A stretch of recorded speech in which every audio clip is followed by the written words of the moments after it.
Hey everybody, Rebecca here for the December 2022 budget review, and please forgive the look. The weekend has gotten away from me as it so often does. I just spent the last couple hours doing some meal prep for work this week, but I did try a new recipe. I made some pineapple, chicken, cashew, Thai fried rice for work this week, and I hope it turned out right. I did my best. Trying new recipes is one of the things that I really do look forward to whenever I reach financial independence and retire early. I followed the recipe to a T, seasonings and all, so I hope it turned out right. I hope I used the right amount of seasoning, not the white amount of seasoning, if you know what I mean.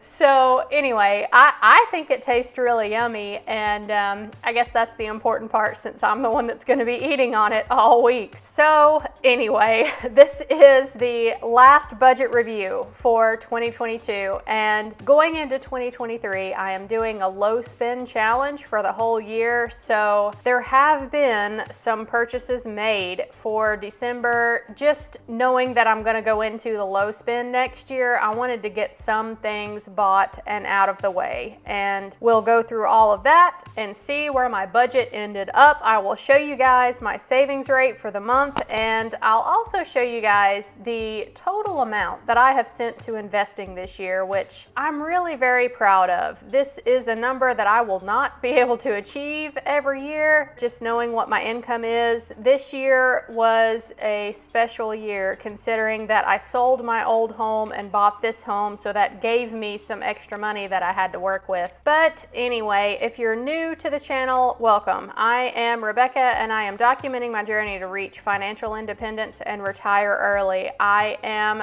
37. I'm living in North Carolina and just basically using my W-2 income as my main income source to reach financial independence and retire early. So without further ado, let's take a look at how the December budget played out.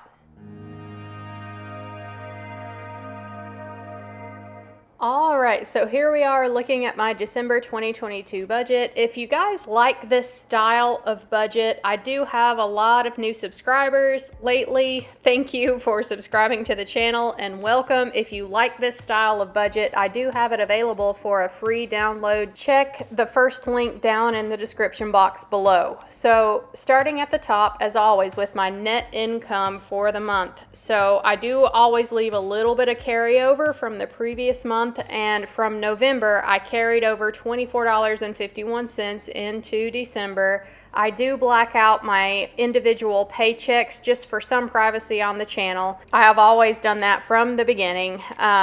Next line item in the budget, I decided to cash out all of the rebate apps that I use throughout the year to get some cash back on purchases that I make normally, and I had budgeted to get back about $100 from all of those, but I had a lot more than what I realized, you guys. I actually got back $170.23 from all of the cash back apps that I use, the rebate apps like Ibotta, Rakuten, Upside, Coin Out, all of those things.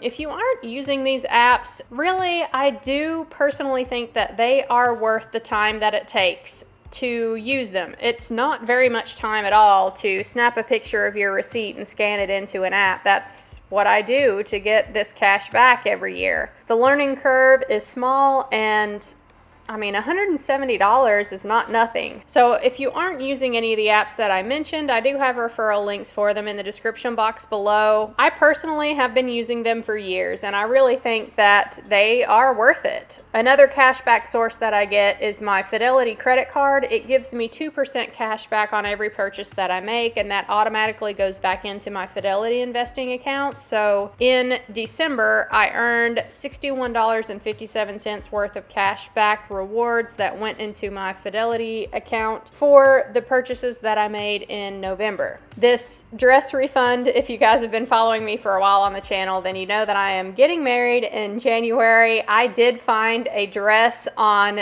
Shein or Shine. I don't know how you say the website name, but I bought this dress and it was $38.43 for a wedding dress, which is just crazy, but it was just slightly too small, so I ended up having to return it, and I did get my refund for that dress for $38.43. So y'all can see that the total I budgeted for December was $5,224.51. The actual income that I brought in was a little bit less than this. I overestimated my paychecks for December, but it is what it is. I actually brought in just over $5,000 to work with for December. Moving down into my bills and spending section of the budget, my mortgage payment, as always, is $735. This $129,000 out to the side here is what I owed on this house that I bought as of December 1st. So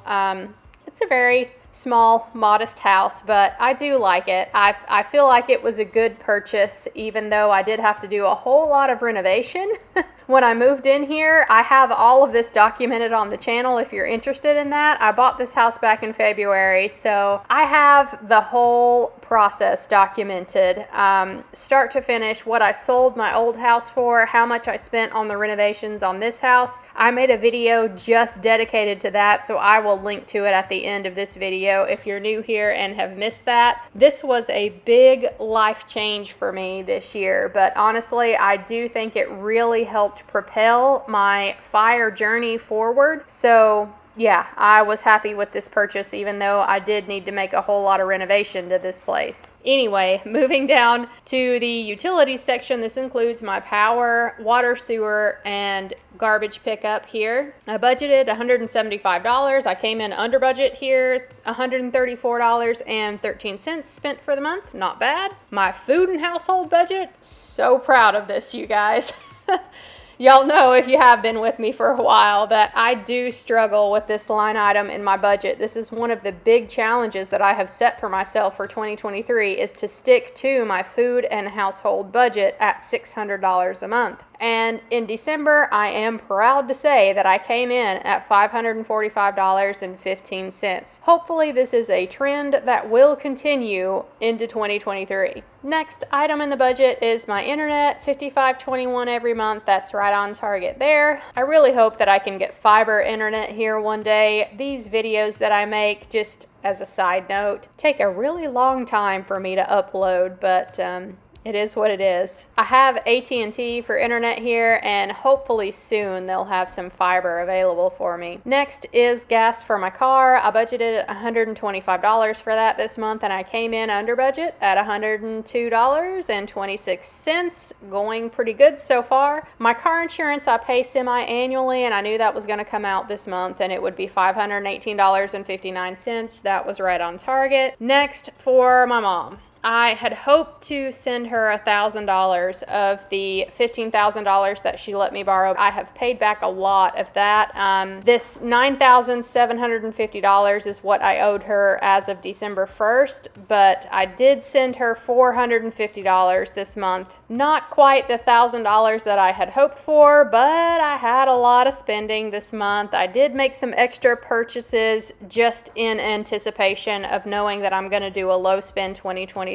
So it is what it is there. I sent her $450. January is going to be a really good month because I have a retention bonus coming through from my job, so I know that's really going to help. Chewy, I had budgeted $124.78 because I did get some pet supplies on a Black Friday deal. That's going to save me some money in the long run. I knew I was going to spend this on Black Friday, but I'm paying it off in December, so that's why it's on the December budget. So anyway, $124.78 spent at Chewy. This pillow that I got for my bed, I'm a third shift worker, you guys, and I really have been hating the pillow that I've had on my bed, and I wanted something that's gonna support my neck a little bit more when I sleep. I guess I'm just getting old. I don't know. I'm 37 now, and I'm starting to notice it whenever I don't sleep well. Add in the fact that I'm a third shift worker, and yeah, I wanted to get a good pillow for myself. So I spent $69.69 on a brand new pillow that I actually really do enjoy. It is really comfortable and it supports my neck well. That's what I was looking for. So I'm happy with this purchase. This is something I'd been wanting to get for a while, but I had just been putting off and putting off and putting off. And I knew going into the low spend 2023, if I put this off anymore, then I wasn't going to get it. So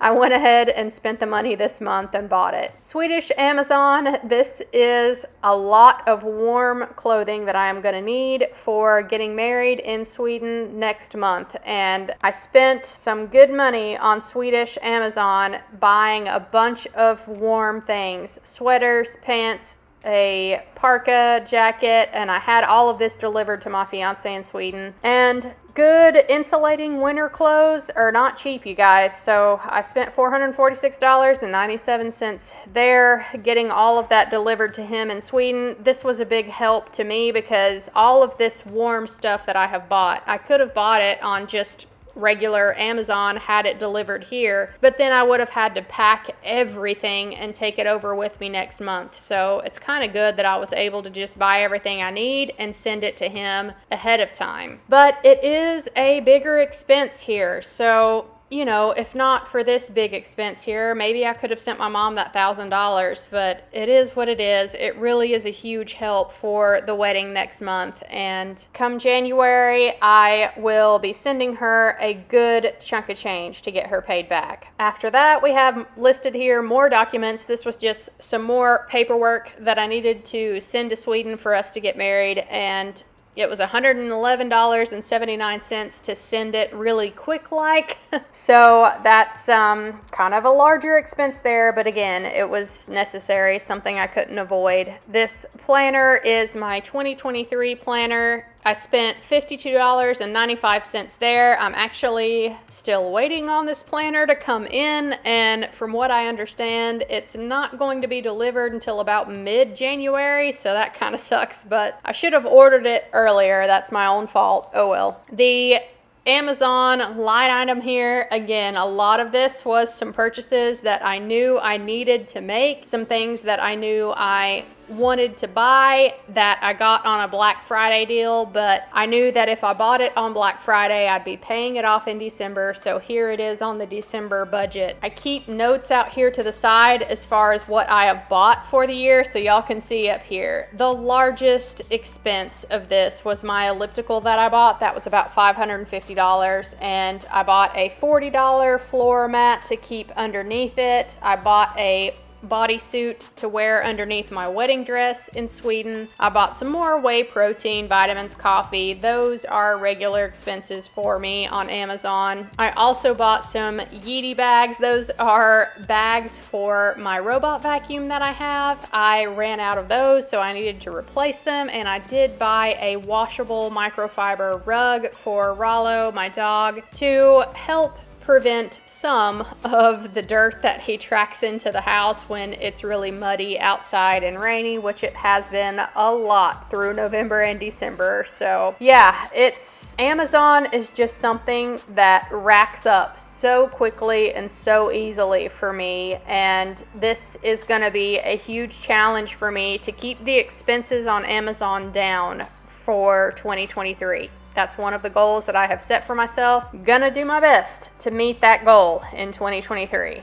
Next, iTunes, or Apple Music is what it's called nowadays. I did spend some money on Apple Music because there's some music that I wanted to buy that I had been putting off and putting off and putting off, and I knew going into the low spend, if I didn't go ahead and make some purchases, that I would not do it in 2023. So this was another one of those expenses that I went ahead and bought in December, knowing that I'm going to do a low spend 2023. So I spent $98.06 on Apple Music. And the last line item here is the salon. I go to an electrolysis clinic to get some permanent hair removal done, and I'm almost finished with my visits there. I do have one more visit already scheduled in January, but I had budgeted to spend $240 on this in December, and I actually only spent $60. So at least I came under budget there, because Lord knows I have spent money in other places in December. I budgeted to spend $5,315.08 in December, but overall I did come in under budget at $4,466.80. $2,022.62. But still, it is not lost on me that the largest expense here by far is Amazon. This is something that I have to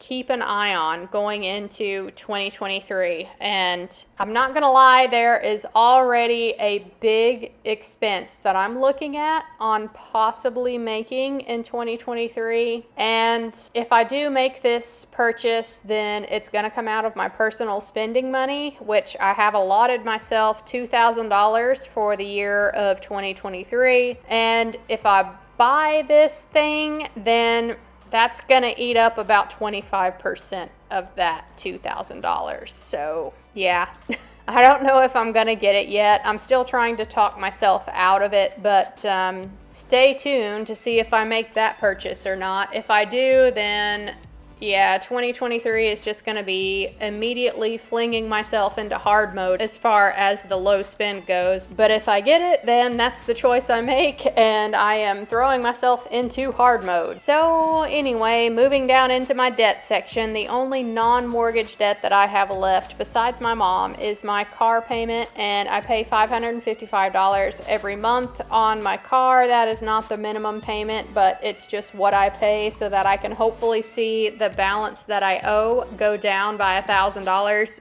every couple of months. The interest rate I have on this car is 1.98%, so it's not very much, and I'm not paying the car off aggressively right now because of that. The balance that I owed on the car at the beginning of December was $26,027.33, and I made my $555 payment. So the current amount that I owe on my car is $25,517.50, which means that I need to color in another section on my debt-free color chart that I made for my car, and we will do that together right now. Here we go.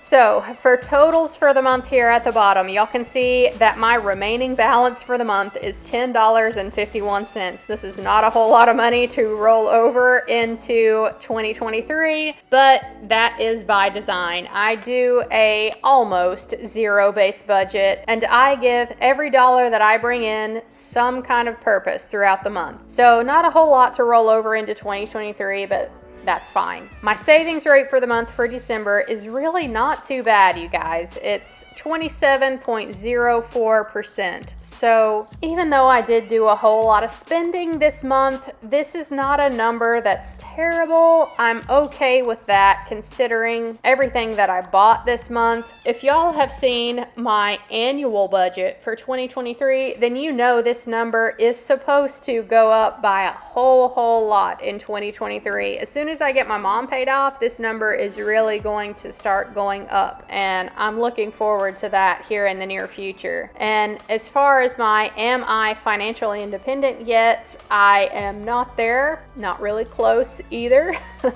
But I am 16.44% of the way to my FIRE number, my financial independence retire early number. I hope that I can make some real progress on that too in 2023. We'll see. These numbers out to the side, this is the December 2022 budget, right? So these are the numbers that I have invested so far this year. This $17,000 is the amount of money that I threw into one of my taxable brokerage accounts, and y'all can see if I hadn't gotten greedy about the market being on a downturn, then I would not owe my mom this $15,000 that I owe her. When I sold my house, I had a big chunk of money come in that I could work with. I really didn't think that I was going to need that last $15,000 for home renovations, but I ended up needing it.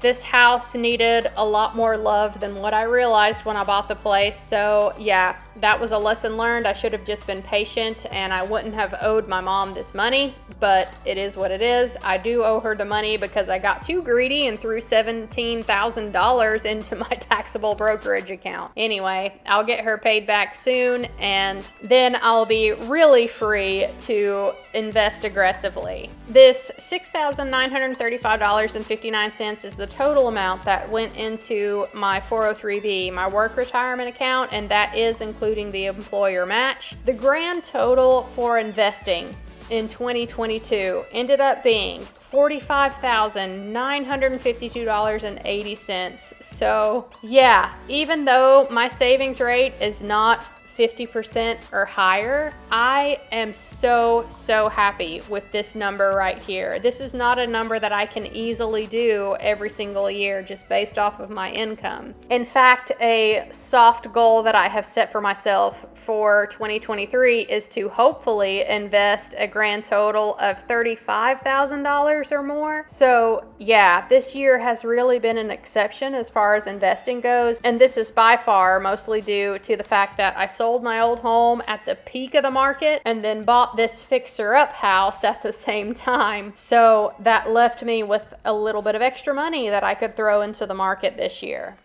Okay guys, that wraps it up for the December 2022 budget review. I hope that you enjoyed this one. This is something that I do every single month on the channel. I have been doing this from the beginning of my YouTube channel, back when I had a whole lot more debt to pay off. So if you're new here, I will link to that playlist at the end of this video, every single budget review that I have ever done from the beginning of this channel. So y'all can see how much progress I have made in the few years that I have been doing this on YouTube. That is one of the big reasons I have this channel at all, is to hold myself accountable to these big financial goals that I have set for myself. And I am definitely taking advantage of that in 2023, because a low spend challenge for an entire year is not something I have ever done before. But honestly, I'm looking forward to the challenge in 2023, and you guys can help hold me accountable to that goal. I hope that 2022 has been a good year for you guys as well. Let me know how it went down in the comment section below, and what your goals that you're setting for yourself in 2023 are. I would love to hear from you. Thanks as always for watching if you've made it all the way to the end of this video, and I'll catch you in my next one, guys. Bye.